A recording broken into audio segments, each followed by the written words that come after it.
Estamos começando mais um Lutz Podcast e hoje, para conversar aqui com a gente, segundo round, temos o Wilson. E aí, cara, tudo bom, cara? Preparado para o segundo round. A gente tava conversando aqui, né, em off, que, a gente fez aquela primeira vez, a gente não se conhecia direito, né, mas, foi muito legal, cara. E a galera curtiu muito, eu curti muito. Você disse que gostou também, né? Muito, curti muito. Eu tava até falando em off, assim, que eu tava esperando um tempinho para falar assim, vamos de novo?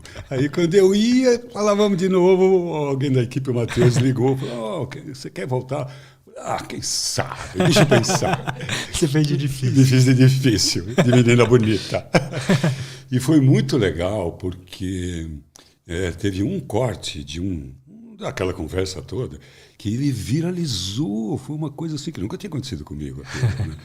De ver, eu até fui brincando com a minha mulher, falando, cara, isso é vírus, meu, o que está acontecendo? Começou a ver os numerozinhos subindo muito rápido o gráfico. Eu falei, o que aconteceu? Aí foi um corte que vocês editaram, que ficou muito legal, umas imagens assim e tal, e que aquilo viralizou, deu muitos views, muitas curtidas, e foi muito legal. Legal, cara. Eu tava falando pra você que eu nem olho essas coisas, mas depois eu vou ver lá qual que foi. Mas porque a conversa foi muito legal, foi muito conteúdo, ajudou muita gente também, muita gente mandou mensagem falando, traz o Wilson de novo, foi muito legal, me ajudou muito, então cá estamos. Maravilha. E antes da gente começar, deixa eu só dar um recadinho do nosso patrocinador aqui, que hoje é a Insider, essa camiseta maravilhosa que eu tô usando aqui.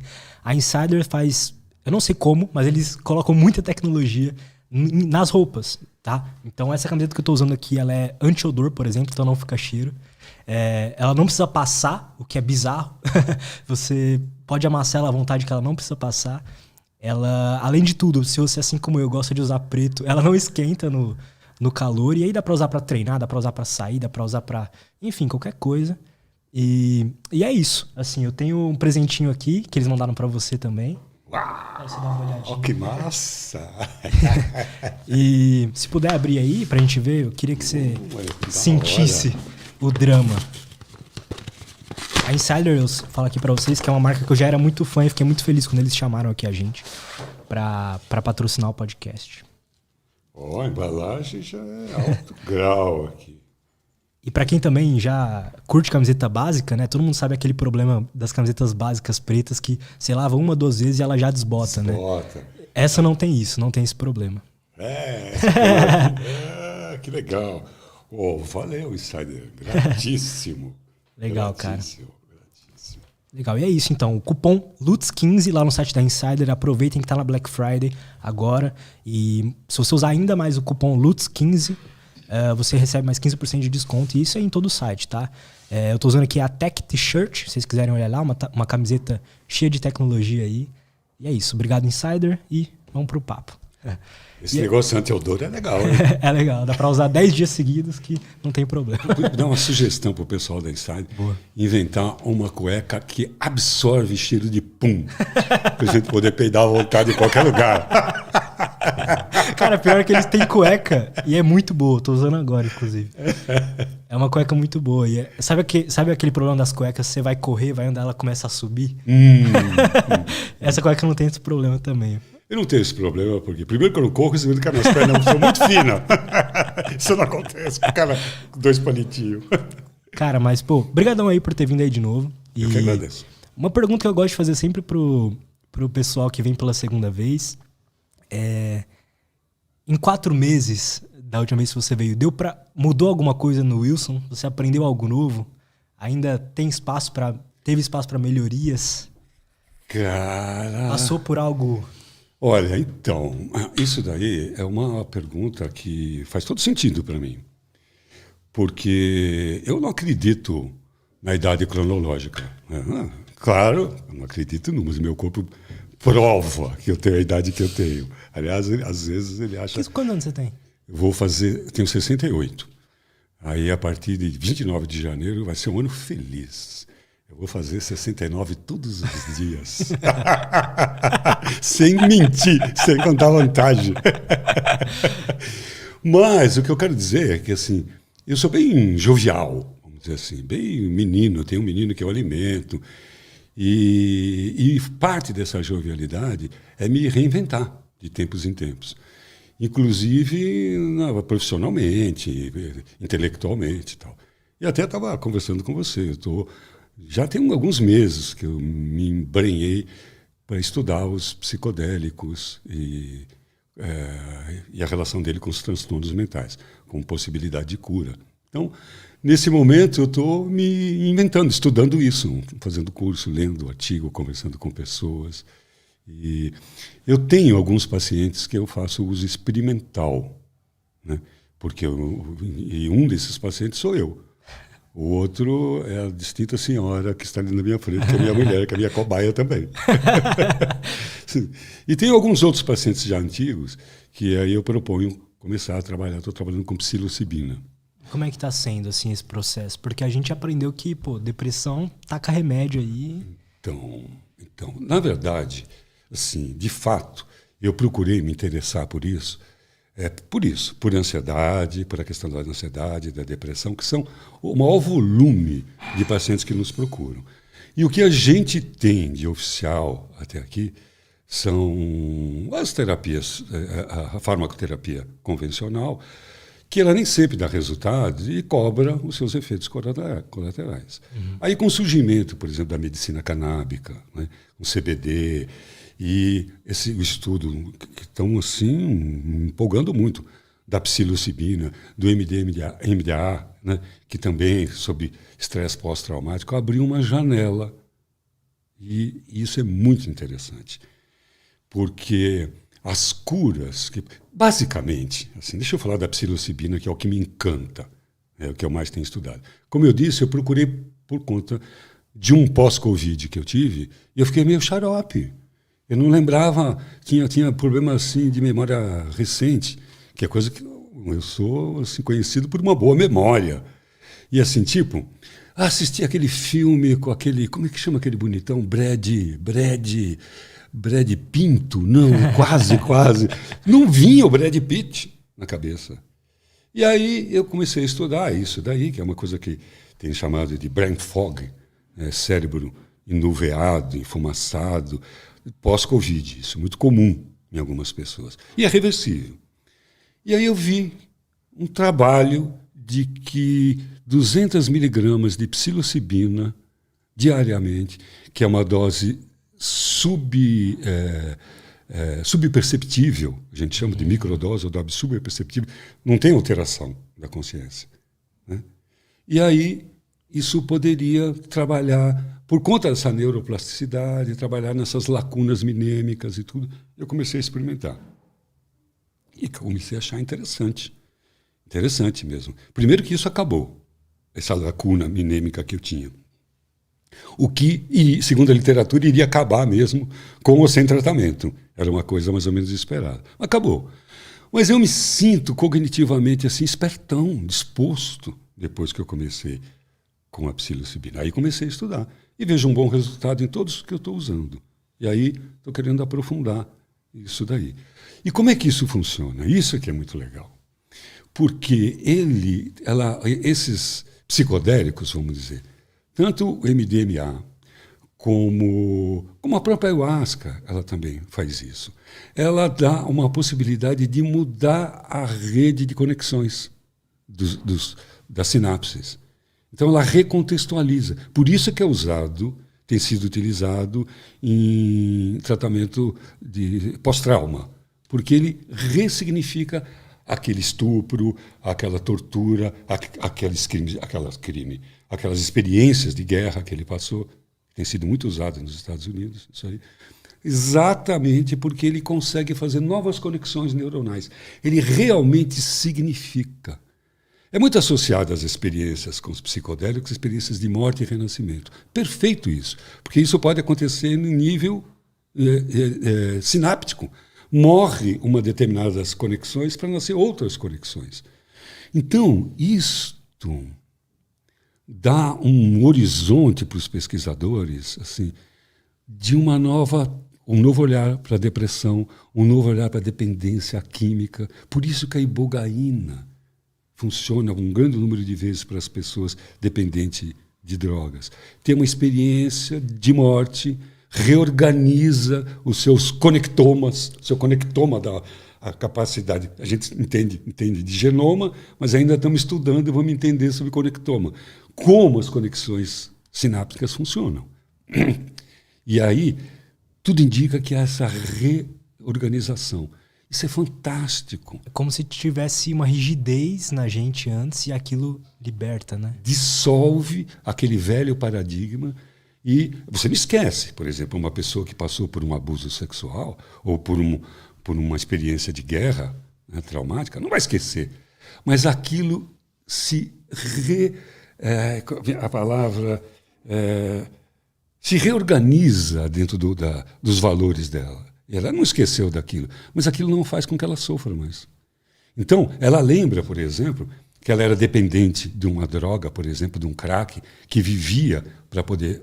E aquilo, ela lembra daquilo, mas não sente a menor vontade mais daquilo. Ressignificou. Ressignificou, era essa palavra que eu queria, que eu não estava achando. Ressignifica o trauma, o hábito, ressignifica, dentro de uma nova perspectiva. E uma coisa fantástica, quem já teve experiências, os psiconautas sabem disso, é muito comum, numa experiência psicodélica, estar associado a um sentimento de amor incondicional.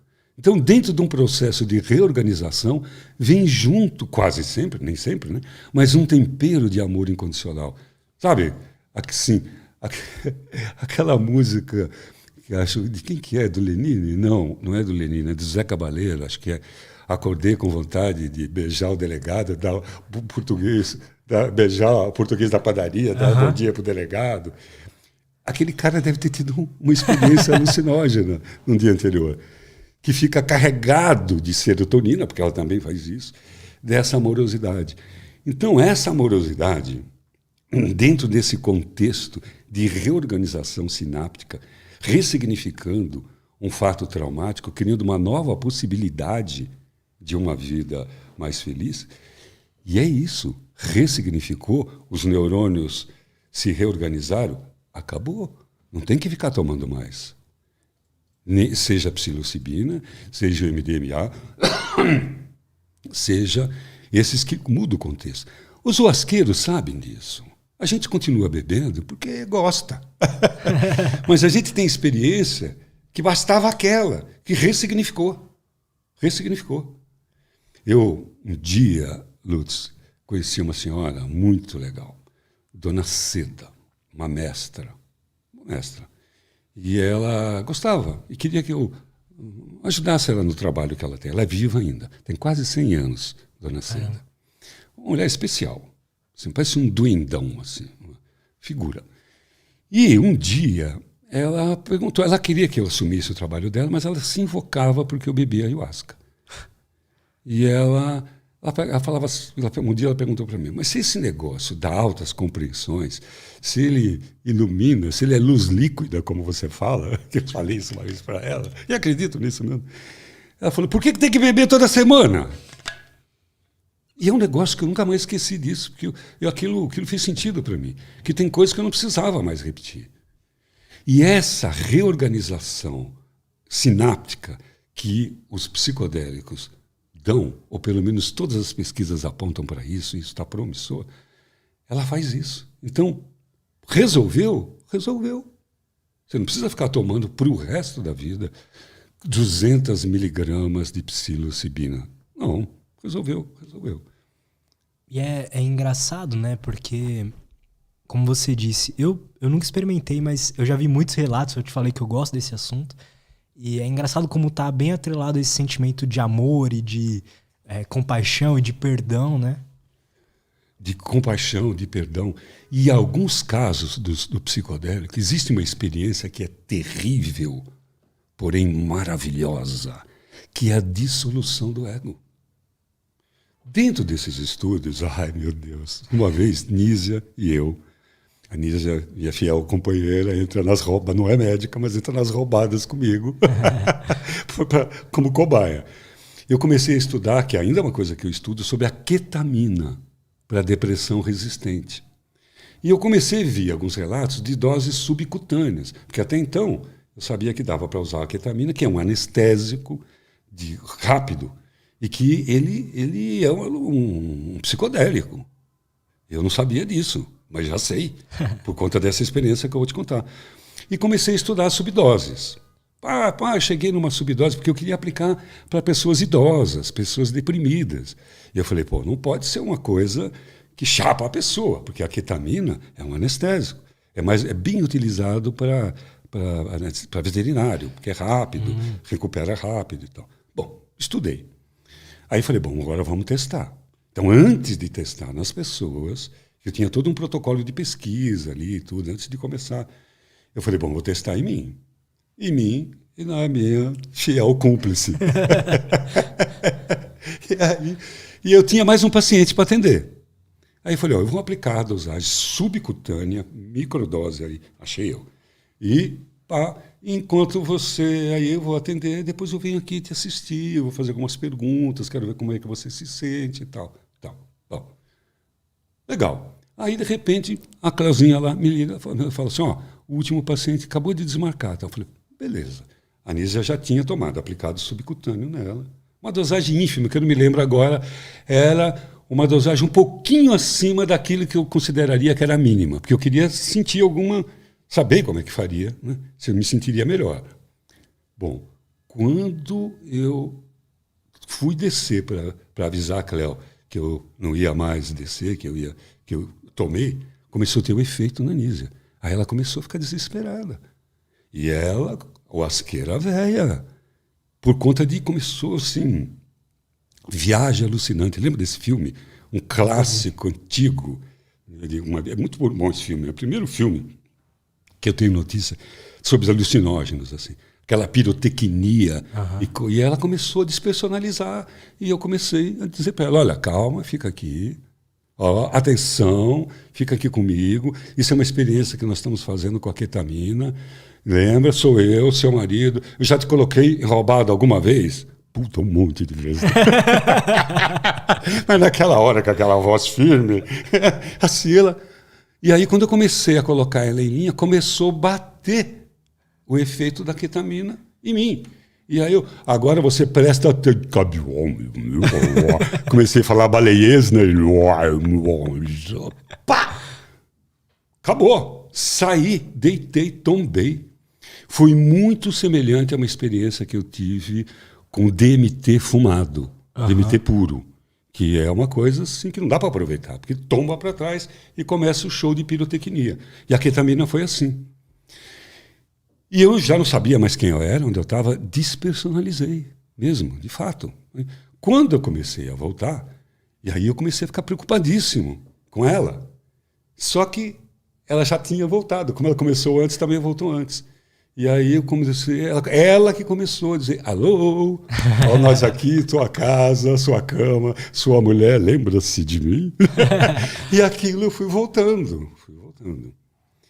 E aí eu fiquei um tanto quanto desanimado da ketamina, porque eu queria usar a ketamina para baixo custo.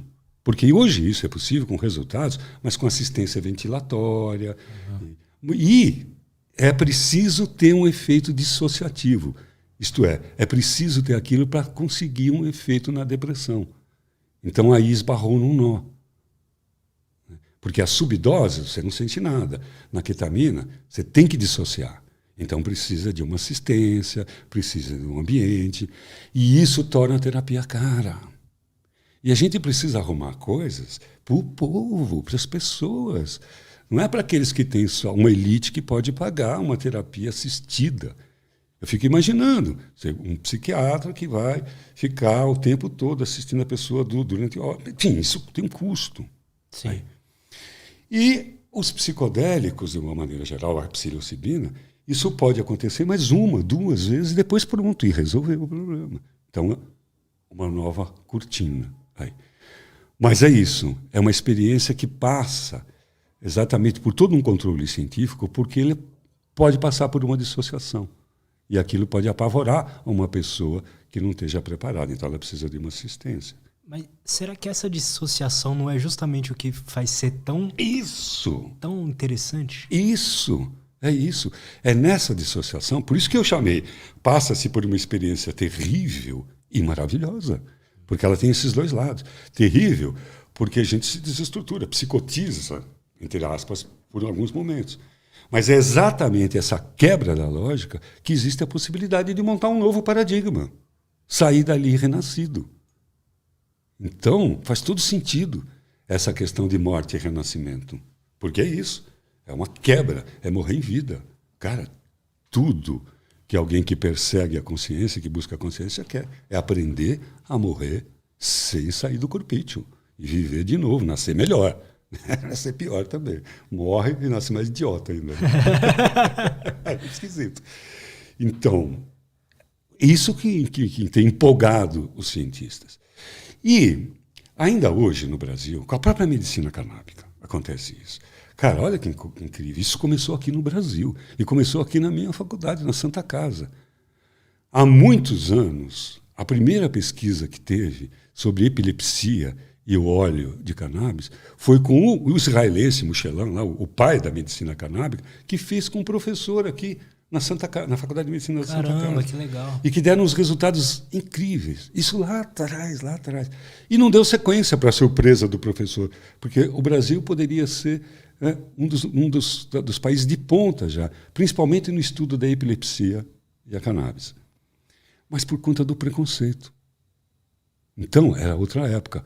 Hoje, esse chamado de assim, esse neo-renascentismo dos psicodélicos, os cientistas sérios, as academias, as universidades estão caindo de com força, como diz no Norte. Porque é um mercado promissor. Isso é que é foda.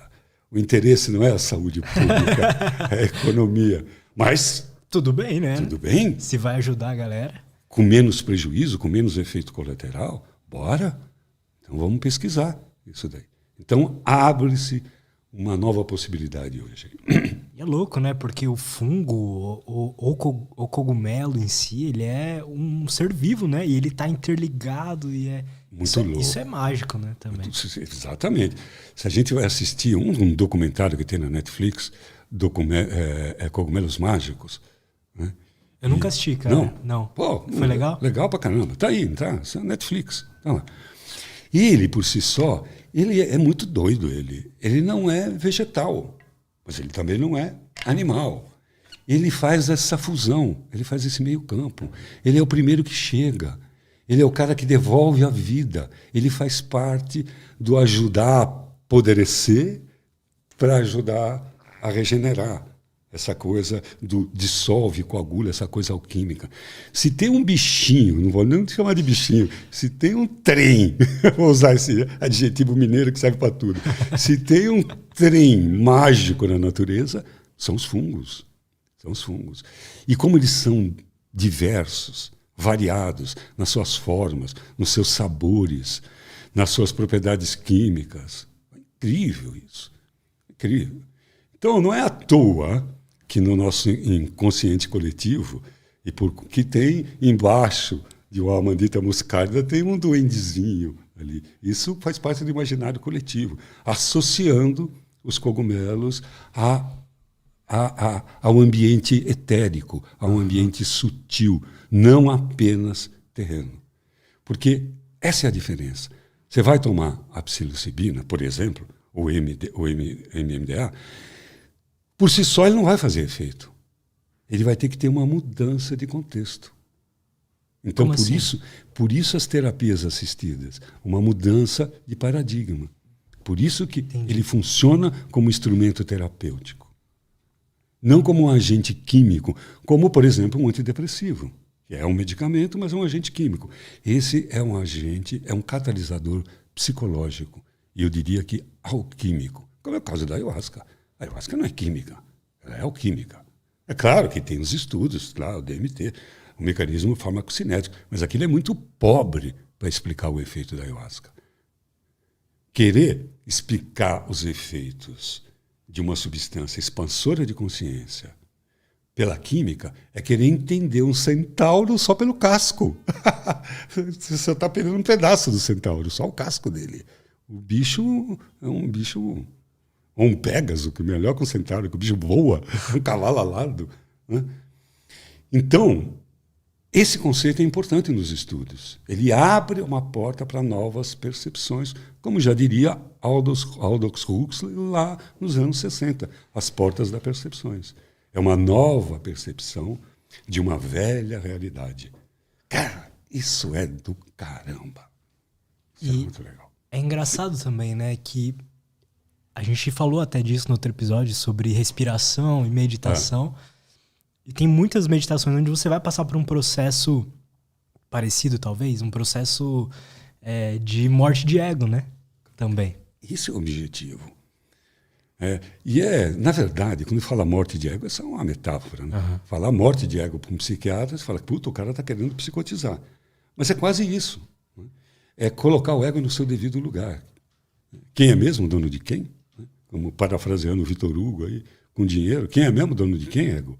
Você é o cavaleiro ou é o cavalo? E quando se inverte essa relação, cara, o caminho para a saúde mental, abre-se uma avenida. Quando a gente começa a entender que o ego é importante, mas ele não é o dono. A coisa mais inteligente, não sei se a gente até falou disso na outra, se falou, vamos repetir porque vale, que eu vi sobre ego, foi uma coisa do Gurdjieff. Ele faz um paralelo de um ovo com uma avezinha lá dentro. Nós somos a avezinha lá dentro. O ovo é o ego. Sem o ovo, a avezinha não se desenvolve. Nós precisamos do ego para ter o processo de individualização, que é uma ilusão, mas eu preciso disso. Eu sou o Wilson, você, Luiz Lobo. Né? Depois nós vamos descobrir que isso é uma mentira, mas eu preciso disso para entender que isso é uma mentira. A individualização, o indivíduo, os meus limites, sou eu. Sou eu. E aí eu começo a desenvolver o aprendizado pela vida. Até que eu começo a perceber, isso através do ego, um ego bem formado, autoestima. Pessoa que não tem uma autoestima, não tem um ego bem estruturado, vai sofrer muito pela vida. E vai perder muito tempo até um dia desenvolver um bom ego. Até um dia poder dissolver esse ego. Voltando para o exemplo de Gurdjieff, chega uma hora que a avezinha, dentro da casca de ovo, começa a sentir que aquilo está muito pequeno para ela. E olha que legal a metáfora. De dentro para fora, não de fora para dentro, ele começa a ter uma atitude com a parte mais dura dele, com o bico. Ele começa a quebrar aquele ovo e vira luz. Aquela kitnet, aquele estúdio que estava pequeno para ela, para aquela vizinha, agora virou o universo, cujas paredes é o horizonte.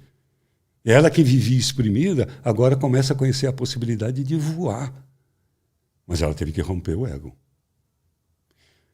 Isso aí emenda com 3 palavras do cristianismo gnóstico que diz geração, degeneração e regeneração. Geração, estruturar o ego para que a avezinha amadureça. Chega um momento que eu preciso de degeneração, degenerar o ego, mas no sentido de reorganizá-lo, novas sinapses para ele, para o ego. E aí começa, então, a regeneração. Sou eu, não sou mais nada, para nascer o eu sou. A substância crística que cada ser humano tem dentro de si. Esse é o objetivo de quem busca a consciência. Abrir mão do ego, do livre-arbítrio, e ser guiado por uma força que todo mundo tem dentro de si, que tem vários nomes, a gente poderia chamar de eu sou, né? Guia interno, mestre interno, Deus em mim, sei lá. Então, esse processo de evolução. Algumas ferramentas da própria natureza podem nos auxiliar nesse caminho. A ayahuasca é uma delas. Eu preciso de ayahuasca, eu preciso de psilocibina, eu preciso de um expansor, de alguma coisa que altere a minha consciência? Claro que não. Eu posso alterar tudo isso só com a respiração, como a gente colocou. Mas essas ferramentas aparecem nesses momentos que a humanidade precisa disso. Especialmente que nós estamos adoecendo mentalmente. E nós precisamos de medicamentos que funcionam, não que enriqueçam laboratórios ou pessoas. Nós precisamos de soluções para as doenças que nós estamos vivendo. E soluções que não adoeçam mais. Existe um termo que com certeza você conhece, porque você adora entrevistar médico aqui também, que chama-se iatrogenia. O que é iatrogenia? É uma doença causada pelo tratamento.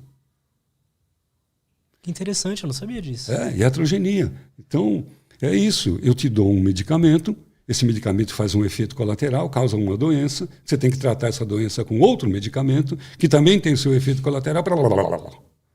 Então, por isso existem outros paradigmas. Né? A homeopatia, eu não sou homeopata, eu sou um alopata, raiz. O meu medo, acho que eu disse isso, o meu medo é quando eu morrer e for para o céu, porque eu vou para o céu. Eu quero que se foda. Eu já comprei o ingresso. Se não for nada disso, eu vou dizer, eu acreditei que era e agora eu quero. Mas o meu medo é quando eu chegar no céu, São Pedro vai olhar para mim e falar, como é que é teu nome? Ah, eu sou, todo cheio de pompa, vou dizer, eu sou o Dr. Wilson Gonzaga. Ele vai olhar na ficha e fala assim, entendi. Quantos Rivotril o senhor receitou mesmo? Para não falar o nome da marca, a referência. Quantos clonazepam o senhor receitou mesmo? E aí ele diz assim, não vai dar para vir para o céu. Então eu estou querendo assim, corrigir isso e ter uma outra maneira, descobrir uma outra maneira, estudar uma outra maneira para tratar os transtornos psiquiátricos. E não sou só eu, né? Claro, muita gente estudando isso, cada vez mais. E isso pessoalmente, é uma crítica que é algo que eu nunca entendi sobre a medicina, do porquê que a gente busca tratar o sintoma em si. Então, sei lá, um exemplo, o cara tá com dor de cabeça, a gente vai tratar o sintoma com um remédio tal, ao invés de tratar o que causou aquilo, tentar identificar o que causou aquilo. E mais longe ainda, né? A gente devia, antes de causar aquilo, a gente já conhece, fazer coisas para prevenir que aquilo não aconteça. Mas por que isso acontece desse jeito? Olha, nós temos a medicina que a gente merece. A gente tem a política que a gente merece. A gente tem a economia que a gente merece. A gente quem? O ser humano, não estou falando do Brasil, que é compatível com o nosso nível de consciência. Enquanto nós fomos inconscientes, e até então a ciência oficial, ela baliza, assim, como paradigma, que nós somos um aglomerado de células, só o viés do corpo. A nossa medicina, ela privilegia só o corpo, como se a gente fosse um aglomerado de células. Se querer entender o ser humano, o corpo humano, como um aglomerado de células, é querer entender um poema, através da explosão de uma gráfica e os tipos caem. Minha terra tem palmeirão. Tem que ter um poeta, tem que ter uma engenharia, tem que ter uma inteligência dentro disso.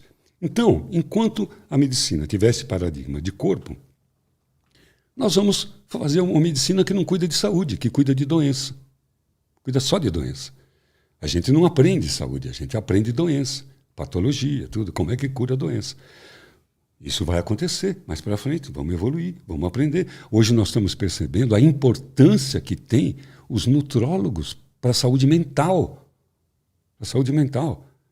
A primeira vez que eu vi isso, assim, eu falei, esses caras agora vão me fazer comer cenoura para curar a esquizofrenia. E cara, comecei a estudar, tem tudo a ver.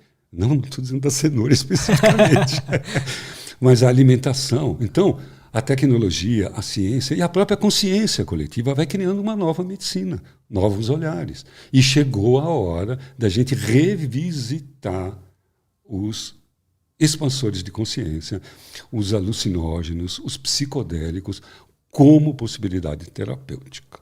E isso sem perder a possibilidade do desenvolvimento de consciência, anda junto isso. Porque a doença, sob um ponto de vista que não foi invenção minha, mas eu advogo esse ponto de vista, é uma desordem. Então, se nós tivermos uma ordem, ou reorganizarmos a ordem, não há doença que suporte uma ordem física, uma ordem psíquica e uma ordem espiritual. Não há doença, porque a doença é desordem. Então, um dia, assim, o grande medicamento será a construção humana, a construção do ser humano. Essa será a grande medicamento. Se eu estiver saudável, aliás, eu acho interessante isso, quando a pessoa ilumina, aí ela fica saudável. Aí pode ser chamada de são. São Wilson, São Luís, porque ficou são, saudável, né? Iluminou, dominou a doença. Então já tem essa relação de corpo, mente e espírito ficou equilibrada. Esse é o caminho. É interessante você falar isso, porque eu não tenho uma opinião formada sobre isso, mas o que eu fui assim aceitando é que a depressão, a ansiedade, qualquer tipo de transtorno assim, é puramente ou é um desbalanço químico no cérebro, sabe? Não tenho dúvida disso. A gente coloca, assim, divide didaticamente, né, corpo, mente e espírito. Mas isso é muito teórico, e quando nós estamos vivos, isso é uma amálgama. Esses 3 corpos, vamos dizer, para chamar 3, né? Você poderia dividir em 12, poderia, dependendo do tipo de filosofia, de paradigma que entra, pode ter mais divisões. Mas isso é didático, porque quando nós estamos encarnados, aqui, vivos, aqui, o corpo é predominante e tudo tem que passar por ele. Então, por mais que eu tenha uma memória espiritual de uma outra encarnação, isso vai se refletir numa reação química dentro do meu corpo. Com certeza. Por mais que eu encontre a mulher da minha vida e recordo que ela vivia num castelo, na era medieval, me chamando, no outro e tal, tudo, eu só vou reconhecer isso com reação química. Eu só vou poder transar com ela se eu tiver testosterona, se eu tiver tesão, se tiver acontecendo tudo aquilo. Então, não podemos desprezar o corpo. Não podemos desprezar a nossa biologia.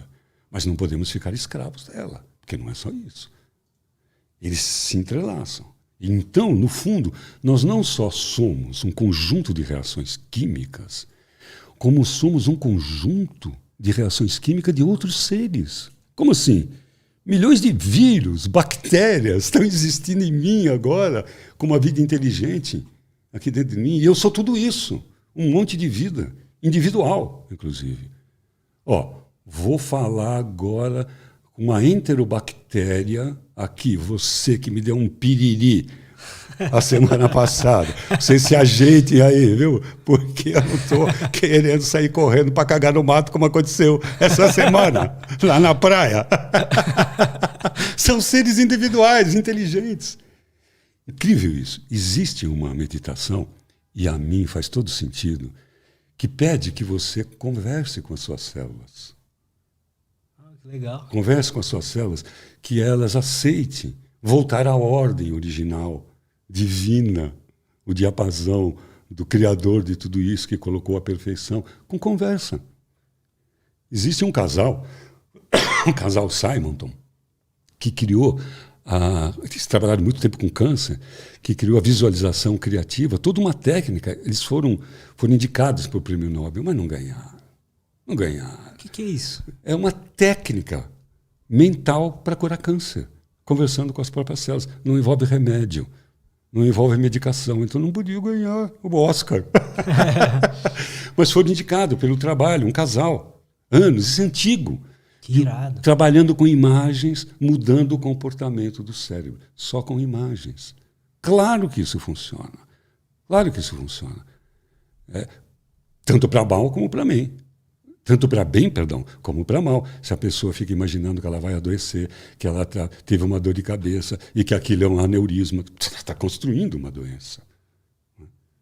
Então, é poderosa a possibilidade da gente entender como é que a mente interfere no corpo e como é que o corpo interfere na mente. Quem de nós já não teve um pilequinho, na época de faculdade, depois de uma prova, vamos tomar um pileque no bar, aí você começa a achar que todo mundo é legal, todo mundo, até aquele cara que você não gosta muito, fala, putz, preconceito meu, vai lá, abraça o cara e tal, e amanhã você olha o cara e fala, puta que pariu. Química pura.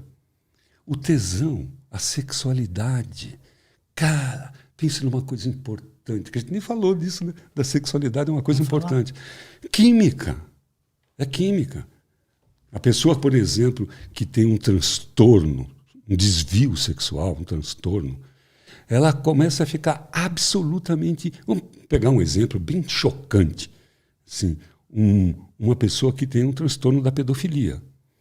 Ele vê uma criança, ele sabe que aquilo é uma criança, que não tem a menor lógica, mas há uma química dentro dele, deixa ele completamente embriagado e ele faz o que faz. Química.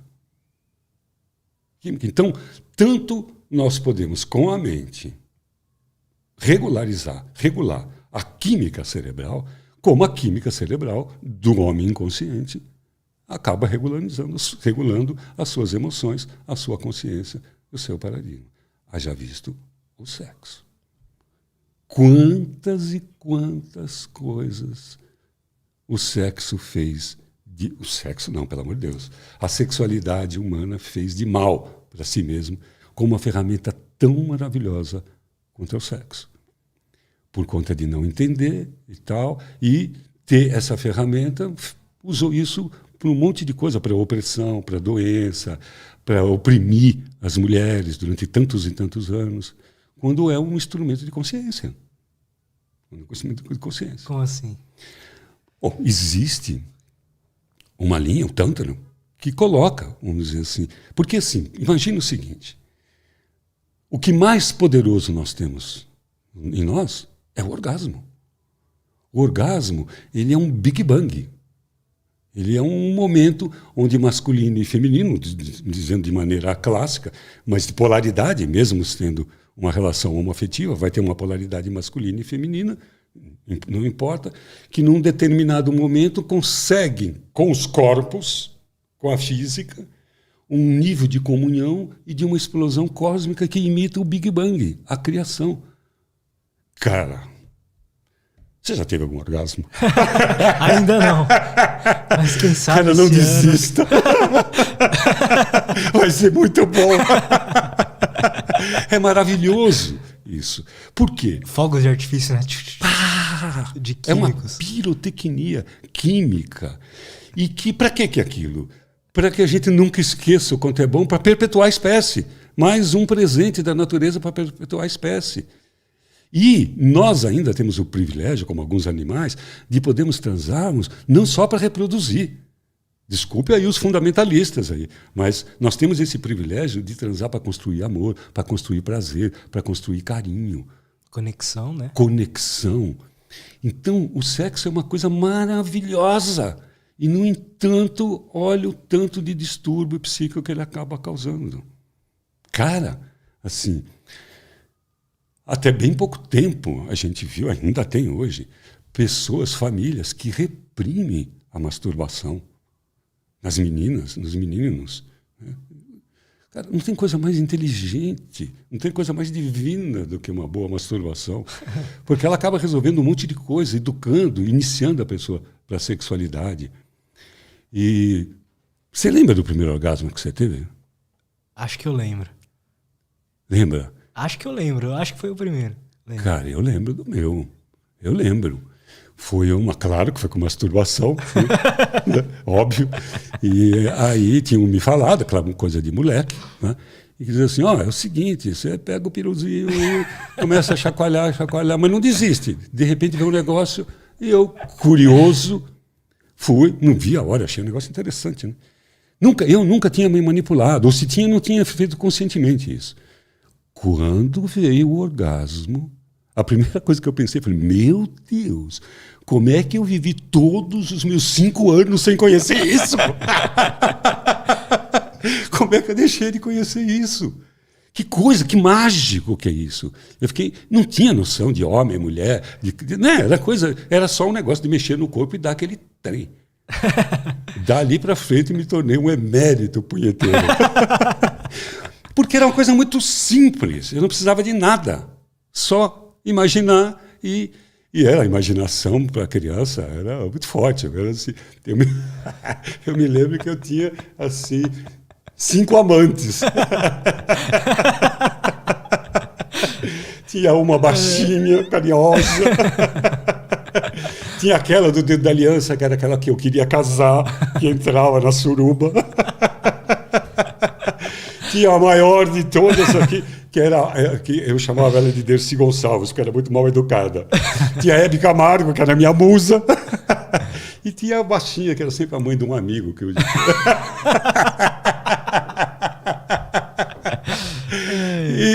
E é verdade, nessa brincadeira, eram momentos de autoconhecimento, eram momentos de agradecer a vida por estar encarnada, dizer, meu Deus do céu, esse planeta tem isso, tem orgasmo.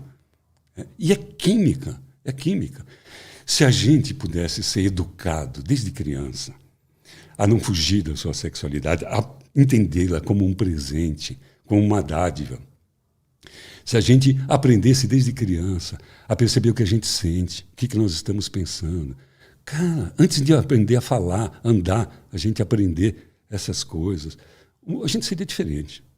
Diferente. Mas, infelizmente, felizmente não, está tudo certo, é a idade que nós temos. Saiu olhando para fora, inventou o dinheiro, a posse. E aí nós estamos meio perdidos nisso, achando que a gente tem que ter em detrimento de ser. E tudo que a gente vai aprendendo é ter. Você tem que crescer, você tem que estudar, você tem que ser médico, você tem que ter um diploma, você tem que ter um lugar ao sol, você tem que ter um carro bonito, você tem que ter uma casa, você tem que ter isso, blá, blá, blá, tem que ter. E ninguém ensina a gente a ser.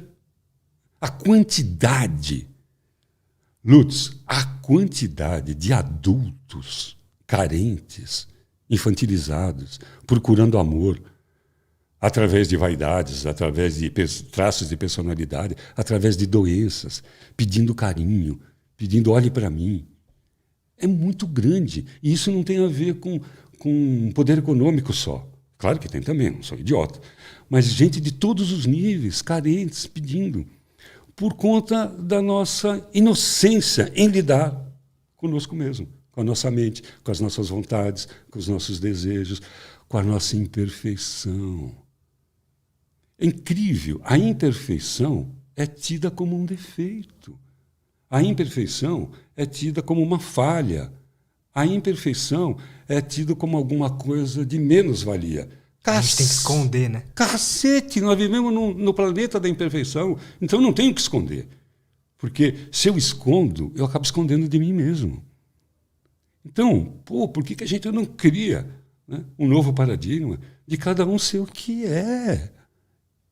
E a gente aceitar o outro como ele é mesmo. E aí, para a gente poder acolher as nossas sombras. E acolher não é reforçá-las. Claro que não. Acolher é saber que tem, saber onde é que está, saber como é que age, saber do que se alimenta, para poder transformar essa sombra. E como é que se transforma a sombra? Em luz. Como é que acaba uma sombra? Iluminando ela. Não é brigando. Iluminando, compreendendo. E aí, e se transformando. Então, hoje, um discurso do Rui Barbosa. Como é que é o nome desse discurso famoso da integridade, que ele diz assim, de tanto ver crescer o mal, de tanto ver se agigantar o poder na mão dos maus, chegará um dia que o homem terá vergonha da virtude. Não, chegará um dia que ele se arrependerá da virtude e terá vergonha de ser honesto. É uma coisa assim. Eu sabia esse discurso, não estou lembrando mais. Uhum. Por conta disso, hoje em dia o homem tem vergonha de ser honesto. Por conta de que nós inventamos tantos nomes, tantas coisas, para satisfazer desejos que não têm a ver com a nossa essência. Enquanto nós estivermos buscando dinheiro, tecnologia por tecnologia, fama pela fama, reconhecimento pelo reconhecimento, não vamos chegar a lugar nenhum. Enquanto nós não percebemos que, por exemplo, somos todos um, como eu comecei a falar, essa individualidade do ego, eu sou eu, você é uma ilusão. No fundo, somos partículas de um mesmo ser. Hoje, eu tenho um programa, aliás, convido todo mundo aí, que é diário, é um exercício que eu faço todo dia, chama-se Pense Nisso. Eu costumo levantar bem cedo. Levanto cedo, aí a primeira coisa que me vem na cabeça, que eu estou sentindo, eu pego e ponho lá no Telegram, né, que não tem muito limite, e coloco lá o que eu estou pensando, e ainda a pessoa pode comentar e tal. Uma coisa que eu já faço há um bom tempo, chama Pense Nisso. E aí, é pessoas que me conhecem, porque eu acordo, estou com pigarro, estou puxando o nariz, E não tem nenhuma cena, não persegue, não programei o que eu vou falar, então as pessoas sabem.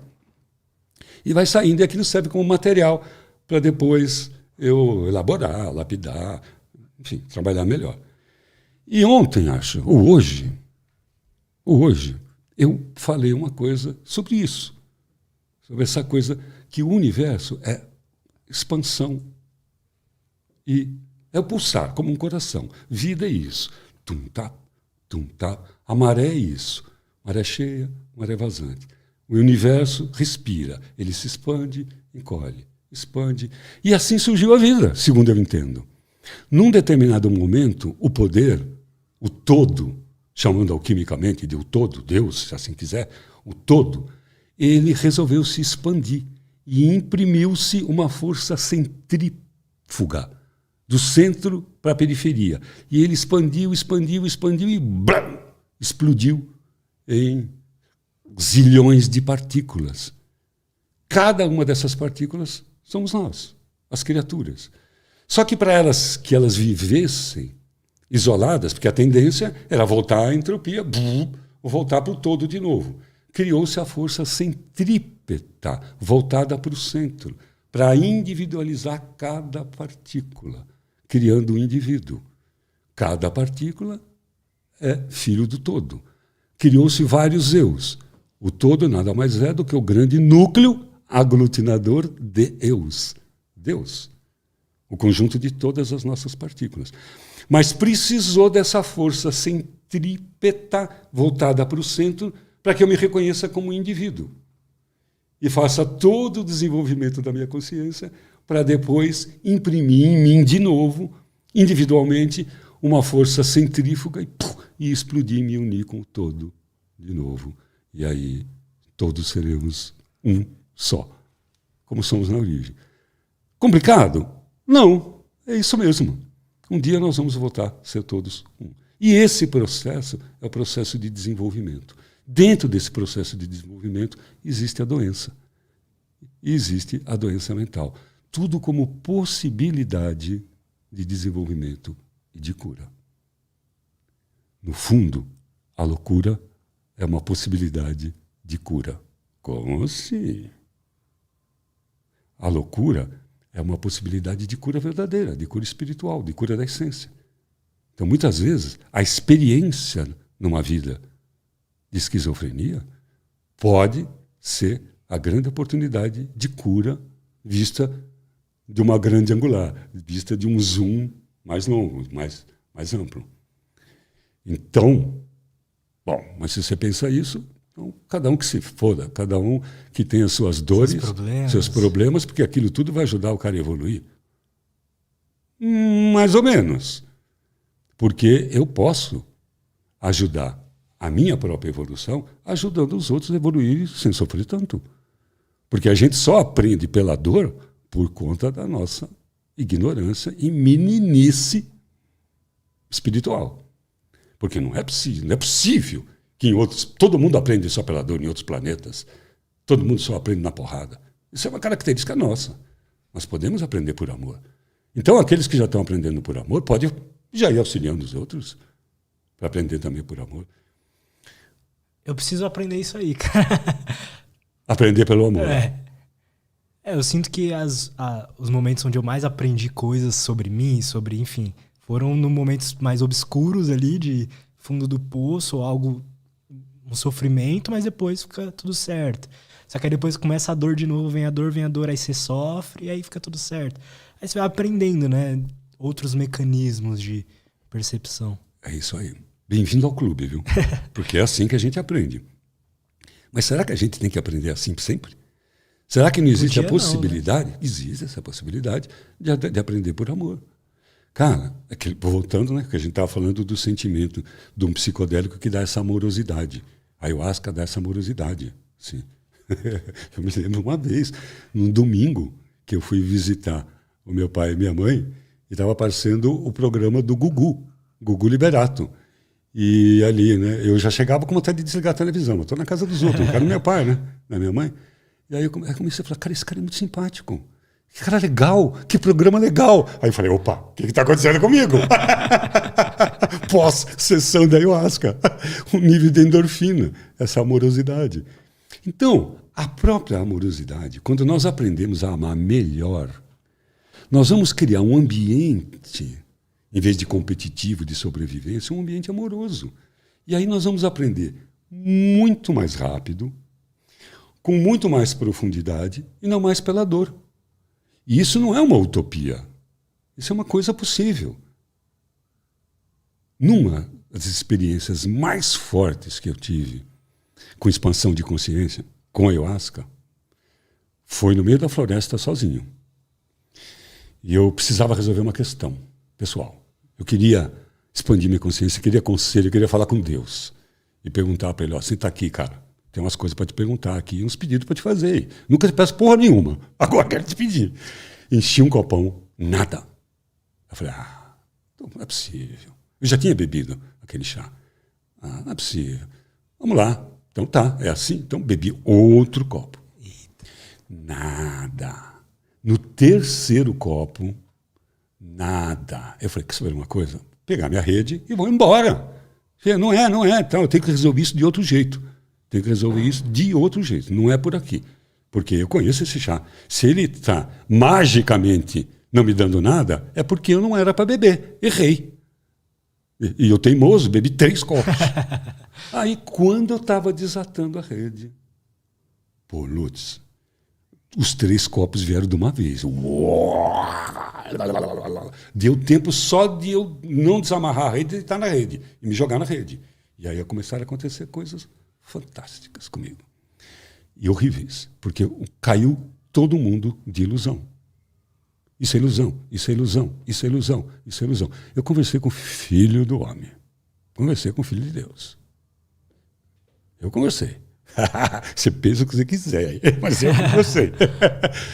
E aí eu falei, bom, legal, né? Legal, você fudeu com meus paradigmas. Tudo caiu por terra, você destruiu tudo. Mas como assim isso é ilusão, isso é ilusão? O que eu fazia a pergunta sobre o meu amor pela minha filha. Isso não é amor, isso é apego. Pelo amor para minha mulher, isso é conveniência. E foi caindo. Tudo o que eu acreditava era relativo. E tudo que foi caindo. Eu falei assim, então, cara, me leva. Mas eu não quero morrer. Se você mostrou que isso aqui tudo é um teatro vagabundo de terceira categoria, por que você me mostrou isso? Me leva daqui. Mas eu sou humilde. Eu quero que você me leve como levou Elias, numa carruagem de fogo. Eu não quero morrer. O Wilson acordou cheio de formiga na floresta. Não, eu quero pagar esse mico. Me leva. Ele falou, não, você tem muito o que fazer aí. Duas coisas se parecem com a realidade. Se você dedicar a sua vida, o resto da sua vida, a essas duas coisas, já está bom, compadre. Eu falei, o que são essas duas coisas? Primeiro é o amor. Mas o amor não é aquilo que você imagina. Aquilo é apego. Então, procure amar melhor. Não mais. Porque o amor não é uma coisa de quantidade. É uma coisa de qualidade. Procure amar mais. Procure amar melhor. E servir mais. Se você esquecer tudo que você aprendeu e ficar só nessas duas coisas, melhorar a qualidade do seu amor e a quantidade do teu serviço, você já está cumprindo o que você tem que fazer. Só isso. Eu falei, só isso? Pois eu fui ver o quanto que é isso. Amar melhor significa entender que o amor ele tem uma inteligência. Ele não é um componente psicológico. Ele tem uma vida própria, uma inteligência própria. Se você entender que é uma força, e que é a força que mantém tudo vivo, o cosmo vivo, você começa a entender ele de outro jeito. E que ele não é teu. Não é o amor pelo Corinthians. Timão. Isso daí é um belo apego. Mas não é amor. Então, amar melhor significa entender o que é o amor. Amar não é amar aos meus. Amar a todos. E a tudo. Tudo pode ser amado. O que mantém o elétron, vou pegar esse modelo antigão do átomo, o que mantém o elétron rodando em volta do núcleo, dos prótons, que força é essa? É o amor. O que mantém as células aglutinadas é o amor. O que mantém a geometria sagrada, o que mantém essa grande orquestração que é a vida no cosmos, é o amor. E a gente tem uma ideia muito utilitarista do amor. Do meu filho, da minha família, do meu time, da minha cidade, da minha posse, do meu carro. Meu, se liga, meu. Nada é teu, como a gente diz aqui em São Paulo. Né? Se liga, meu. Então, entender que o amor é muito mais do que um sentimento romântico. Isso é um tipo de amor. Os gregos tinham vários tipos de amor, né? O amor ágape, o amor eros, o amor filos, o amor estorgué. E tinha o amor ágape, que era o amor incondicional. Então, se a gente entender que o serviço pode ser o objetivo da gente estar vivo, olha que legal. Servir. E amar como objetivo, melhor, de atingir cada vez mais a consciência, estou fazendo o meu dever. Eu estudei bastante, não tanto, eu gosto de estudar. Gosto de estudar alquimia, hermetismo, essas coisas. E aí, nesse dia, ele riu da minha cara. Que legal, que bonitinho isso, mas não interessa nada disso mais. Eu falei, mas eu gosto de aprender. Ele falou, você precisa aprender. Nunca pare de aprender. Nunca pare de aprender. Mas é isso, o que você tem que praticar. É isso aí. Entenda isso. É tudo ilusão. É tudo ilusão. Tem um salmo de Salomão que diz, vaidade, vaidade, tudo é vaidade. Podia trocar ilusão. Tudo é miragem no ar. Tem uma música de quem é? De quem é essa música? Estou vendo a cara do cara. Bom, acho que é do Amir Sater, acho que é. Enfim, que fala, tudo é miragem no ar. Essa bebida crua. Irmãos da Lua. Renato Teixeira. Os dois são amigos. Renato, Irmãos da Lua. Tudo é miragem no ar. Mas no meio de tudo isso está tudo certo. Tudo certo. Mas quando a gente está envolto dessas ilusões, a gente não se ligou ainda no amor, ou né, que nosso objetivo é servir, a gente está sempre sofrendo, né? A gente está meio que sempre tentando buscar aquela nova fase da nossa vida que vai resolver tudo. Então a gente até conversou no outro, vou pra floresta, vou pro meio do mato, porque lá minha vida vai resolver, vou morar na praia, minha vida vai resolver. Quando, na verdade, nada disso muda nada. Né? Vou abrir um novo podcast, um novo canal no YouTube, um novo programa. Nada. Eu acho o seguinte, existe o caminho e o descaminho. Não existe caminho certo e caminho errado. Existe o caminho e o descaminho. E o que é o caminho? O caminho é o caminho de cada um. My way. My way. É aquilo que obedeço às minhas leis, tenho um propósito, vou seguir o meu caminho. Se isso for feito com essência, com conexão interna, muito provavelmente eu vou ser feliz, porque eu estou no meu caminho. Se eu não achar o meu caminho, ou se for feito em busca de outro interesse, que não os interesses essenciais, eu estou no descaminho. E estando no descaminho, eu não vou ser feliz. Até o dia que eu acho o caminho. Como a vida é eterna, né? Então nós só temos que achar o caminho. Quanto mais cedo achar, mais rápido, mais gostoso fica a viagem. Menos dor de cabeça, menos desvio e menos retrabalho. Voltar para achar o velho caminho. E isso é coletivo? É, mas é feito de maneira individual. Cada um tem o seu tempo de descobrir isso. Isso não dá um desespero, assim, porque eu concordo muito com isso também, mas aí quando você quer tomar uma decisão ou fazer algo, ou você nunca... Fica aquela pergunta, será que essa é uma decisão que tá realmente correta, tá vindo de dentro de mim mesmo? É aquilo que eu devo fazer ou foi implantado, sabe? Aí é que tá. Eu conheço uma história, deixa eu ver se eu lembro, que eu acho muito bonitinha, mas faz tempo que eu não lembro dessa história. Mas é a história aqui de um discípulo que perguntou para o mestre. Mestre, qual é o segredo da felicidade? Aí o mestre olhou para ele e falou assim, você só vai atingir a felicidade com experiência. O discípulo era... Né? Tá, beleza. E como é que eu atinjo experiência? Ele falou, fazendo boas escolhas. E o discípulo, mestre, tá. Desculpa aí, mas eu quero continuar perguntando. Ele disse, sim, enfim. Como é que eu faço boas escolhas? Aí o mestre olhou para ele e falou, fazendo más escolhas. Como é que eu aprendo a fazer boas escolhas? Ora, fazendo más escolhas. Então, qual é o segredo da vida? Vivê-la. Errar, doer, tropeçar, mas aprender. Aprender. Eu tenho comigo que, assim, eu me dou direito de cometer novos erros. E fico um pouco implicado de cometer erros antigos, que eu já sei que é errado. Mas fico à vontade para cometer novos erros. Porque até se eu ficar com medo de errar, eu vou tolher minha criatividade. Se você tem medo de errar, você não vai ser criativo. Você não vai fazer. Você não vai fazer. Você não vai empreender. Você não vai ousar. Você não vai realizar. Ou vai realizar bem aquém do que você poderia. Então, beleza. Mergulho.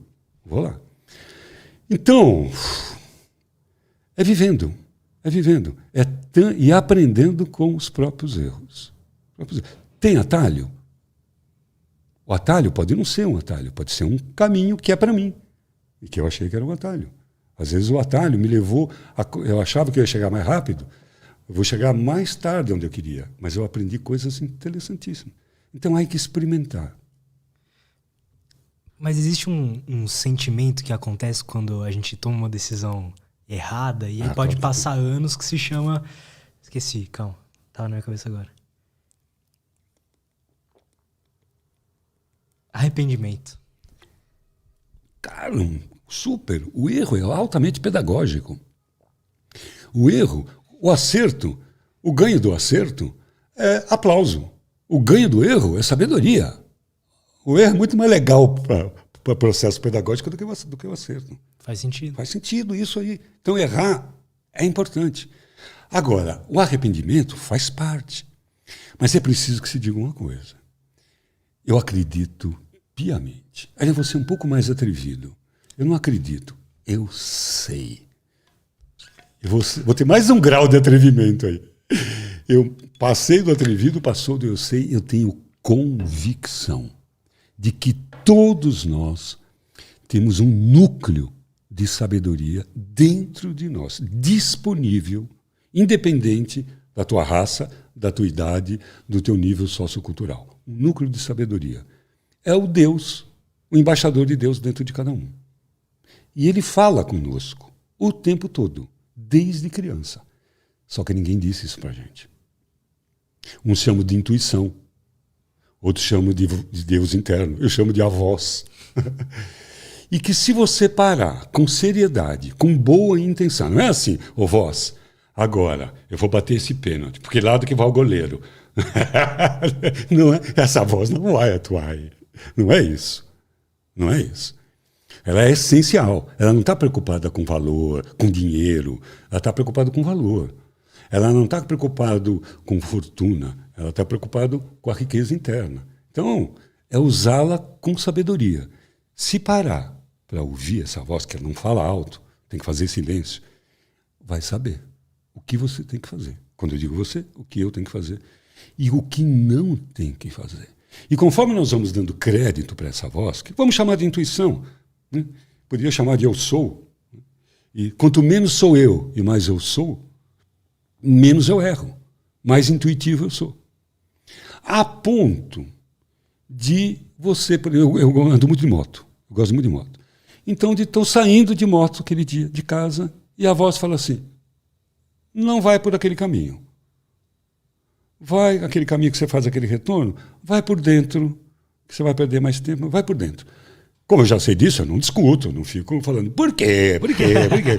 Se você quer que ela desapareça, é ficar questionando ela. E eu voltei. O que poderia ter acontecido? Poderia ter sofrido um acidente ali. Eu sabia onde, que é uma curva que eu tomo muito cuidado. Mas podia estar distraído um pouco, um vacilo ali de moto, podia ter caído, ter me ralado, tal, ali, parará. Há muitos anos, eu estou colocando um depoimento pessoal, que quero deixar bem claro isso. Quero deixar bem claro. Não tem nada a ver com me colocar como um exemplo, mas é para poder falar da minha, do que aconteceu comigo, para dar consistência para o meu discurso. Que, aliás, era uma época que eu não tinha muita consciência. Eu estava junto com um amigo, jovem, numa balada, numa boate em Itanhaém, na praia, litoral sul. ali, com Carmanguia. Lembra do Carmanguia? Cara, esse cara é muito novo, meu bem, ele não sabe o que é um Carmanguia.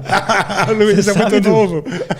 Cara, o Du também não sabe o que é um Carmanguia. Carmanguia era um carro da Volks, Sport, de 2 lugares. Era o sonho de todo moleque que gosta de carro.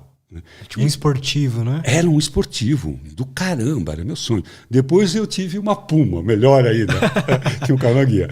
Mas era um sonho. E o Carmanguia era do meu amigo, que ele tinha o Carmanguia. E aí nós estávamos numa boate e foi daqueles dias que não pegamos nada e saímos 2 bêbados, chapado, cansado, para ir para casa, que tinha que andar mais uns quilômetros onde a gente estava, numa reta, neblina. Os 2 estavam bêbados, chapados, estava ruim a situação. Mas ele estava pior que eu, pelo menos eu julguei que estava pior que eu. Eu falei assim, dorme que eu dirigindo no Carmanguia. Era um carro baixinho, pequeno. O porquê do detalhe da marca faz parte. Andando, a velocidade que o Carmanguia dava, ali, que devia ser na época uns 120, morrendo de sono para chegar em casa, numa neblina, numa reta que tinha ali a peso do táxi, que hoje é 2 pistas. Tudo isso foi no século passado, literalmente no século passado. Né? E neblina. De repente, alguma coisa fez com que eu entrasse na contramão a 120 por hora com neblina. Quando eu percebi que eu estava fazendo, passou um cavalo. Não é que passou um cavalo, o cavalo estava parado. Eu que passei, uau, a 120, o cavalo estava na pista. E alguma coisa virou a minha mão ali, comigo bêbado. Que força foi essa? Sem nenhuma história milongueira. É essa força que eu estou dizendo, que todo mundo tem dentro de si. Que dizendo assim, meu cara, você tem tanta coisa para fazer na vida, tem tanto programa para fazer aqui, tu vai morrer bêbado por conta de bobeira? Então essa força me botou no eixo de novo, sem a minha permissão. Eu era jovenzinho. Eu descobri que antes disso já tinha percebido a presença dela, não sabia que era ela. Hoje já sei que ela é.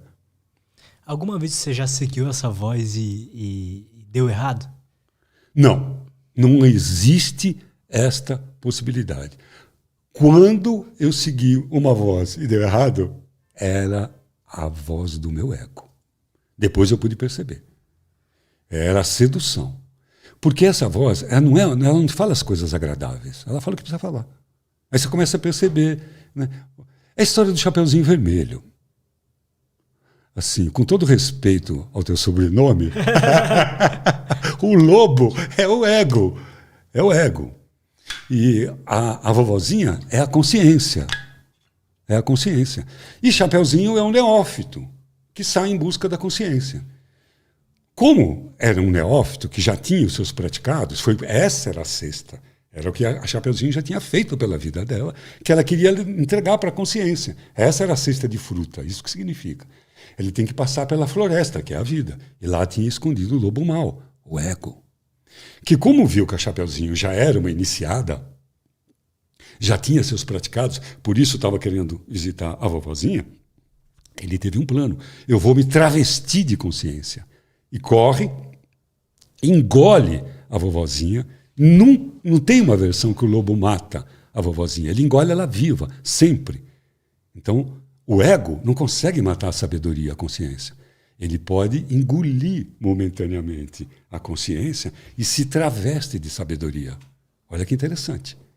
E aí, a Chapeuzinho Vermelho começa, vovó, que nariz tão grande. E aí, o lobo, travestido de vovozinha, responde, é para te cheirar, para sentir melhor o teu cheiro. Ela começa a desconfiar. Mas por que esses olhos tão grandes? É para te ver, minha netinha, para te ver.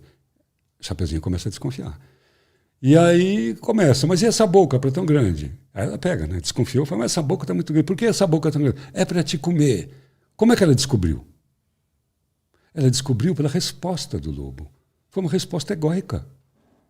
A sabedoria jamais. Por que esses olhos tão grandes? A sabedoria diria, é para enxergar melhor.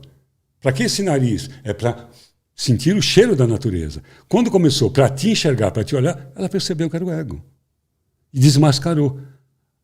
Aí, quando ela viu o lobo mau avançou, o ego é muito poderoso. A Chapeuzinho começou a gritar: socorro, socorro, socorro. O caçador passando ouviu. Aí entrou, matou o lobo. E com seu cutelo mágico, pá, corta a barriga do lobo e tira a vovó viva, cheia de gosma, toda melecada. E as duas se abraçam. E quando vão agradecer o caçador foi embora. Quem é o caçador? O eu sou, é a voz. É essa voz que todo mundo tem.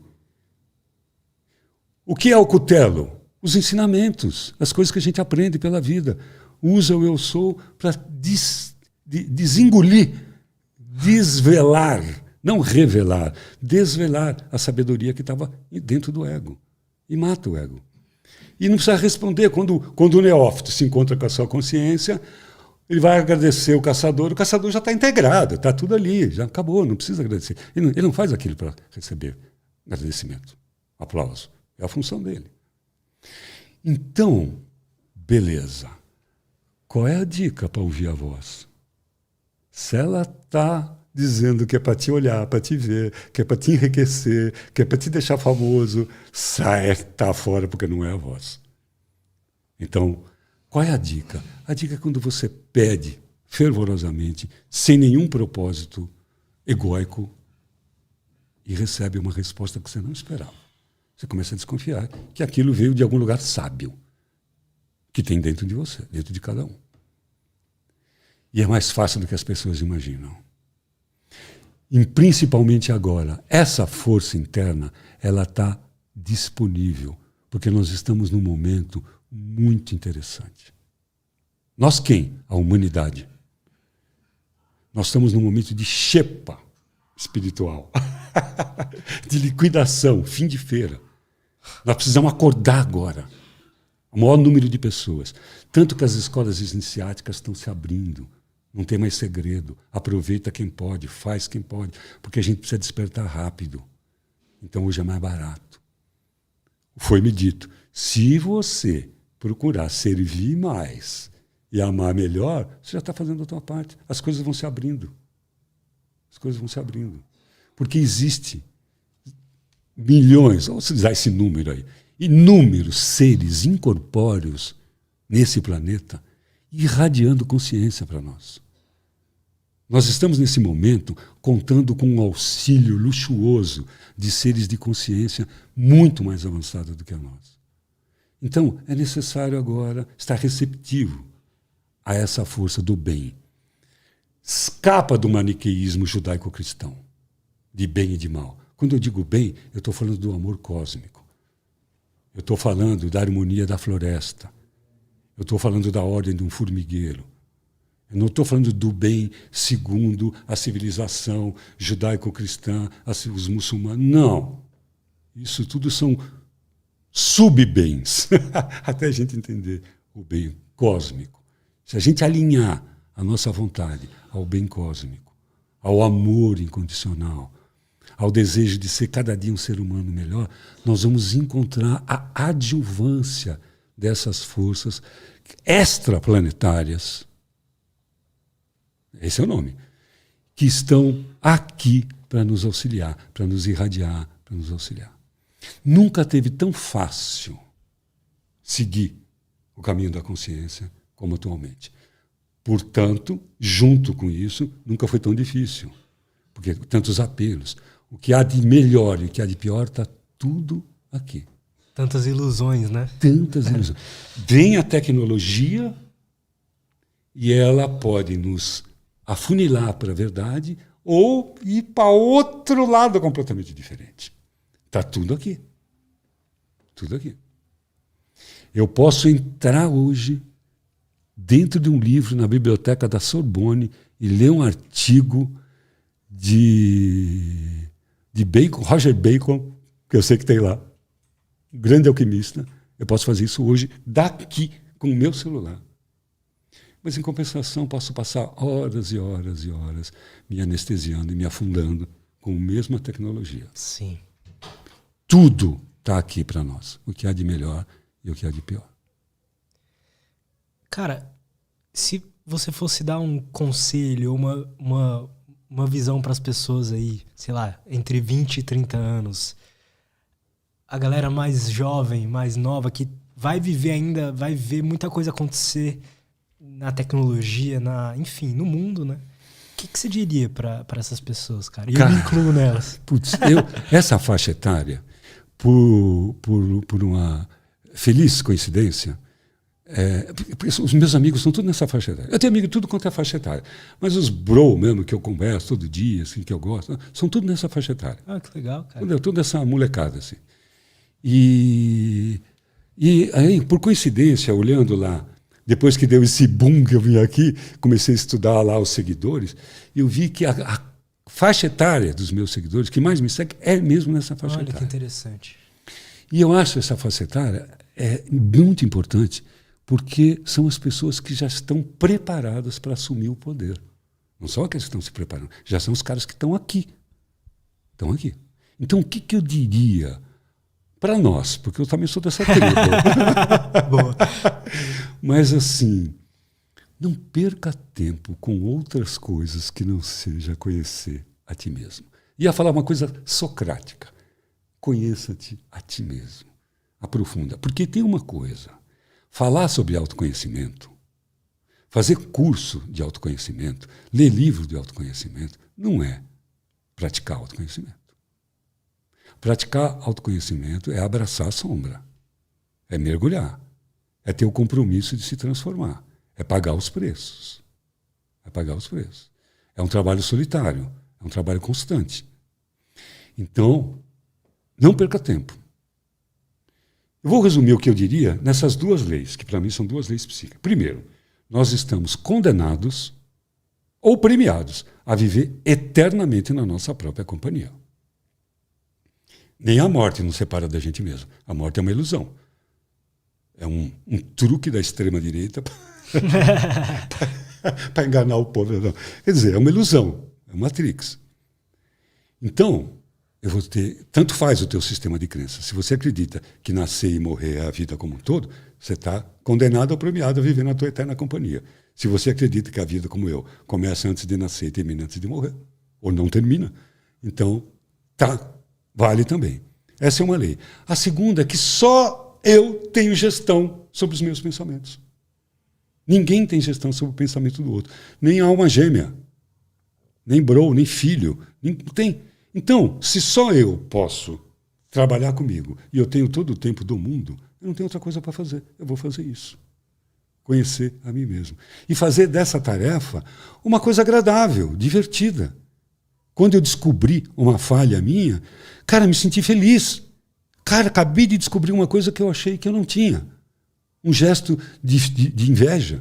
Isso aconteceu comigo. Me peguei uma vez aí com um gesto de inveja e eu fiquei muito feliz. Porque eu achei que eu não tinha inveja. E tinha. Sabe, daquela inveja assim, aquela que dizia que bom, ele se fudeu também. Sabe, não é aquela inveja assim, gostaria de ser como ele. Não, inveja mesmo. Então, fica feliz. Então, não perder tempo. Ache o seu propósito. E o propósito, às vezes, não tem a ver com o que os outros... Tem que ter a ver com a própria alma. Não perca tempo, descubra. Invista em saber quem você é. Porque é essa geração que agora que está fazendo a diferença. As crianças vão fazer depois. Então, a coisa mais urgente é exatamente essa faixa etária que você está colocando. Esse grupo de pessoas que já estão preparadas, estão na vida, e agora é fazer. Para não fazer errado, conheça-te. Aí, o portal de Delfos. Ser, porque há de querer conhecer o mistério das estrelas. Conheça-te a ti mesmo e conhecerá todos os mistérios do universo, de todos os deuses. Está tudo aqui dentro. Tudo aqui dentro. Do lado de dentro das costelas. É isso que eu diria.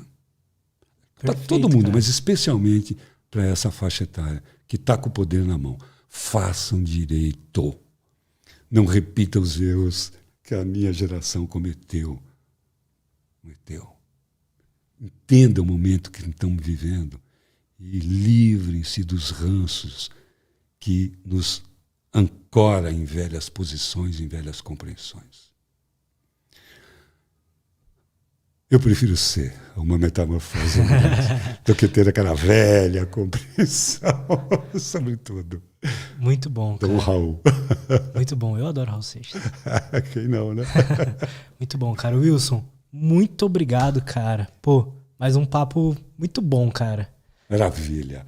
Eu que agradeço. É muito bom conversar com você, cara. Já fica mais um convite aí para um terceiro round daqui a alguns meses. Bom, prazer. Muito bom. Gostoso. Como é que a galera pode te acompanhar? Eu nem sabia desse negócio que você tinha no Telegram. Achei muito foda. Como é que a galera pode te acompanhar e conhecer mais do seu trabalho, ver suas ideias e tudo mais? Assim, então todas as mídias, né? Todas, Facebook, YouTube, Telegram, todas as mídias. Mas assim a gente concentra as informações tudo no Telegram, que é aquela... No Telegram não, no Instagram. Uhum. Então tem lá, tem Wilson Gonzaga Oficial lá, e dali entra para todos os lugares onde a gente... E é legal, assim, porque eu acho que esse é um dos propósitos da minha vida, é ser um educador. Então eu faço esse trabalho com prazer, é uma coisa que eu tenho que fazer, é uma coisa que já sei que tenho que fazer. Então já começo a fazer mesmo, logo cedo. Cara, eu adoro, assim, da primeira vez que você veio, eu passei um tempão vendo seus vídeos lá no YouTube, aí agora também fiquei vendo alguns, e é muito bom, cara, eu gosto de te ouvir falar, todo mundo gosta, você viu lá. E é isso, continua falando bastante aí, ensinando bastante coisa pra gente, cara. Valeu, muito obrigado, viu? Aprendendo, eu que agradeço. Tamo junto. Tamo junto. Maravilha. E obrigado, galera, todo mundo que acompanhou a gente até aqui. Não esqueça de se inscrever no canal, dar like no vídeo, conferir lá em Insider. E é isso. Até a próxima. Valeu, Insider! Valeu! Até a próxima e tchau.